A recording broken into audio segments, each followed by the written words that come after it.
11.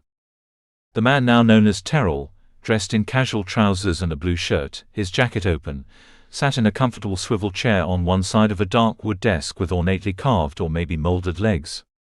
The desk was in a well-proportioned room, the walls displaying artwork that was recognizably Sergio's, mainly reproductions, but Terrell spotted a couple of originals and a few preliminary sketches that would have made tidy sums at auction.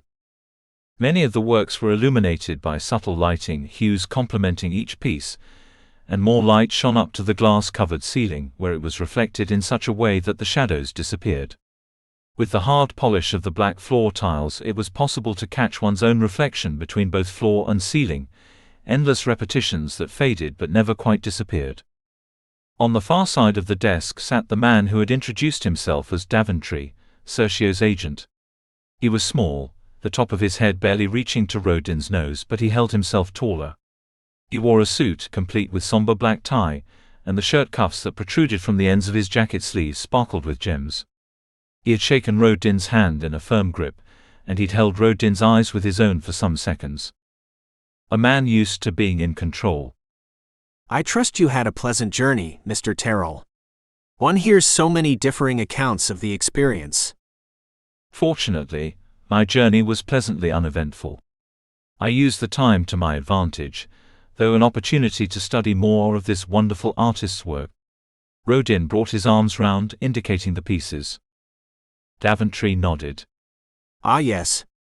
Many times have I heard it said how each piece will only reveal its deepest secrets with days or even months of dedicated contemplation. Personally, I don't have an eye for art, at least not in that way. My talents lie more in the practical side of things. But tell me, what do you see in this piece here? The man indicated a reproduction to his left, a face pulled back, mouth open wide, with the hint of a hand grasping the hair.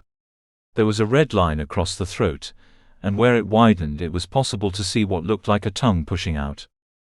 "Ah, voices within," Rodin said, nodding in fake appreciation. "I believe the original was sold a decade or so back, for an undisclosed sum. An early piece, but one that bears many subtle hints at what was to come." And Rodin allowed Terrell to continue, discussing the piece's merits. And while Terrell talked, Rodin watched Daventry. The man nodded at the right places, showed surprise on occasions, and even turned his mouth up in a slight smile.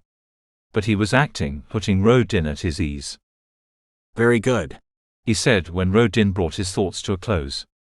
"I am sure my illustrious client will appreciate having an assistant who understands art so well. But let me tell you more about your role, and how you will fit into our little family." The man sat back now, turning lazily in his chair. Light glinted in the window, catching his cufflinks. A great artist such as Sergio needs to concentrate on his work, and so leaves the more mundane tasks to others. As Sergio's agent, I deal with the business side of his artistry, liaising with buyers and exhibitors, fielding interview requests, ensuring his finances are in order. I work from this office a few days a week, spending the rest of my time either meeting with buyers and critics or working with the few lesser clients I look after.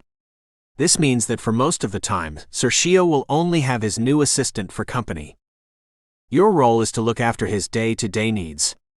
This is a broad heading, involving cleaning, catering, and so on, but over time you will develop an understanding of Sergio's precise requirements.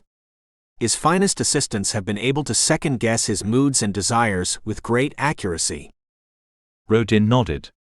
"So my role will be to provide not what Sergio wants but what he needs." Quite and wonderfully phrased. Do you have any concerns on the matter so far? Not at all. Daventry's brow furrowed. You're quite sure? It is preferable to deal with any potential problems sooner rather than later. Well, there is one thing, and I'm sure it will not be an issue. You see, I've studied Sergio's work in some detail, and although the man himself comes over as very affable in recordings, I can't help wondering if in the creation of such challenging work he has moments when his affability might be less than ideal. Rodin opened his mouth to say more, then closed it and cast his eyes down. You are a man of some depths, Mr. Terrell, and I appreciate your openness. I will allay your fears as far as I can, though. Sergio pushes himself hard, and there are times when he suffers for his art. I have never known him utter a cruel word, though, or to succumb to violent temperaments. At his worst, he sinks into melancholy, becoming closed off and wishing to spend time in solitude. But please be assured that there is nothing personal in this, and if he ever believes he has offended, he will burst with apologies at the earliest opportunity. Rodin smiled. That is good to hear. Thank you. My pleasure. And then the smile dropped. But there may be another aspect of your role, depending on the whims of Sergio himself. I'm sure your research uncovered his use of models for initial inspiration, yes? It would not surprise me if he called upon you as his assistant to provide that service. Would you be amenable to that? My role will be to assist. If that is what Sergio needs, I have no problem at all. Of course. But some previous assistants have balked at the frank nature of this modeling. Sergio deals with the body itself, not its coverings. Daventry lifted his eyebrows, turning the statement into a question, and Rodin answered. I understand, he requires his models to be unclothed. I have no problem with that. That is good. However, words are not actions, and a person's desire to provide service can sometimes be compromised by unease. I must therefore ask that you prove your words in a physical demonstration. Rodin rolled the words around in his head, slowly figuring out what Daventry was asking. You wish me to remove my clothing? Daventry nodded, and Rodin rose to his feet. He moved into the space behind the chairs and undressed, placing each article of clothing on the back of the chair, his shoes underneath it. Before long his jacket, shirt, trousers and socks lay before him. Daventry looked down to his crotch, and Rodin slipped off his shorts. Daventry walked out from behind the desk and circled Rodin slowly, eyeing him up and down. Phrases escaped his lips, appreciative mutterings. Yes, yes. Very good. Fine. Interesting. Impressive. Yes, definitely. Good, good. Rodin stared forward the whole time, gazing through the window, looking out onto the rooftop garden, the covered wooden seating, a stone path meandering through the close-cropped lawn, the bushes starting to tumble over the walls, the splashes of color in the flower beds. Immaculate but out of place. The top of a building was no place for a park. The bushes and the small tree that stood at one end had nowhere to anchor their roots. They needed the soil, the honest openness of the ground. 4 stories up, everything would need constant attention, water filtration systems added nutrients. It was fake nature misplaced. Daventry was in front of him now, one hand stroking his chin. He brought his other hand forward, brushed Rodin's bicep, barely a touch. They are real. Rodin nodded, realized more was expected of him. Exercise is one of my pleasures, and I find an important lesson in the results that such hard work brings. I do not believe there are shortcuts in life. Terrell's words, but they reflected Rodin's own thoughts. And you have put in considerable work, Mr. Terrell. Really most impressive. If Sergio requires your services as a model, I feel sure he will not be disappointed. His hand came out again, tracing a pale scar on Rodin's chest.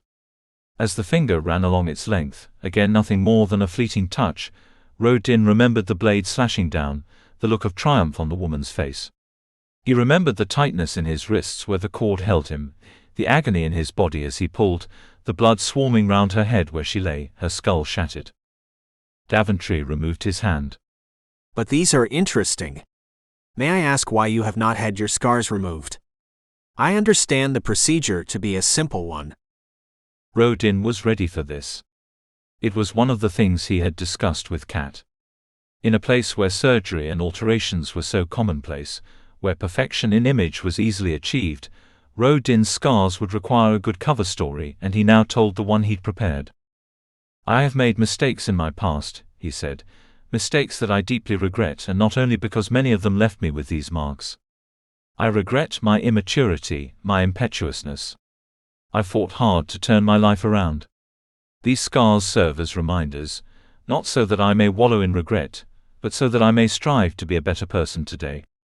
To remove the scars would be an attempt to remove the past, and what would that mean to the lessons my past has taught me? The marks on my body might be ugly, but they are honest, and they have made the real me, the one beneath this flesh coat, a better person. Again Terrell's words spoke Rodin's own thought. And they must have struck Daventry, because the man leaned back against his desk in contemplation. His eyes moved from Rodin's scars to his eyes. Yes? He said softly, his head nodding. Yes? Each scar tells a tale, and in these tales is the making of the man. Each wound is a chapter. Oh, that is excellent, Mr. Terrell.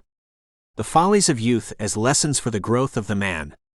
I do believe that Sergio would appreciate these thoughts too. I really think you have something here. I must get this down. With a spring, he rounded the desk, sat and started tapping at a screen. Phrases similar to those Rodin had spoken fell from his lips and his eyes sparkled. When he glanced up, he seemed surprised to see Rodin still standing there. My apologies.